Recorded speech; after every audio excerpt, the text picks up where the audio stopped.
it was one of these cases that is more and often in the documentary world. You just pick your camera and you start shooting, and then you start, thinking about how this thing is actually going to be viable as a production. So I was shooting for some time, and then I found a producer, and the whole process took about 3 years until I bumped into this, that a group of workers in my neighborhood actually were going to occupy their factory that had closed down, and they were going to run it themselves, attempt to self-manage it. And in this story I found that there was an element of human transformation, of becoming somebody else in order to face the day after. And this kind of suited me. This was an area that I was more interested in. It wasn't a political activist approach.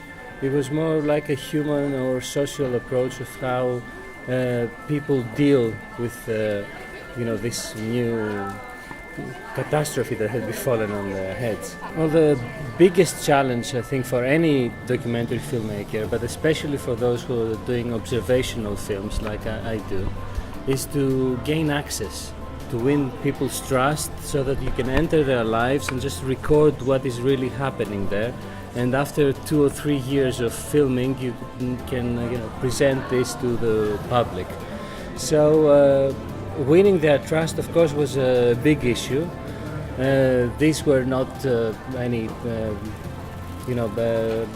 silly people that didn't have any idea about the impact of the media on their lives, and at the same time it was difficult because I was gradually, it became so that I was portraying 3 different angles on the same subject. So I had 3 different points of view. Workers that were in this self-management venture, and workers that at the beginning started together with the others, but then they had a fight and they split, and the ex-owner of the factory, their ex-boss. Now all of these agents, all of these characters are at court with one another, so they're each other's enemy, and I had to win the trust of the 3 enemies so that all of them would in the end approve what I did and recognize that I have respected their trust, which I was so happy that it happened, because practically I needed their signature and their release form to release the film. And morally, you don't want to have a film knowing that you've broken somebody's heart or that you betrayed their trust. You want to have a clear conscience in the end. So we thought of passivity as a possible way, as a possible meaning of laziness. So we decided to work on this state. Passivity is a physical state that can have different degrees of intensity. And it's actually a condition that we used and that we researched a lot on some plays that we worked on, some performances. So in terms of training and in terms of practicing this idea, we already had a lot of material, but the structure of the workshop was actually made specifically for the call.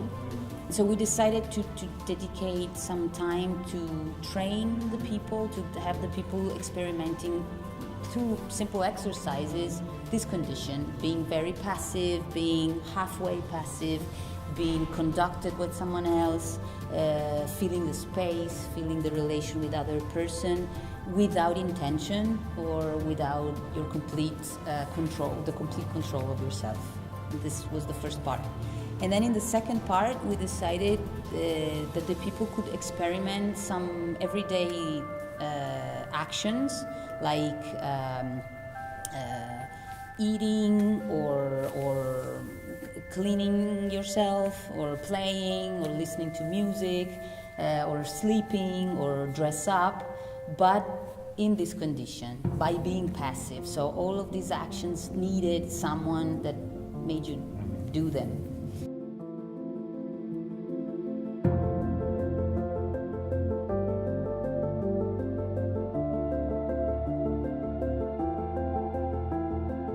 for us, this is a moving wall, and it's more about the work, and it's more about the process than it is about the vision itself.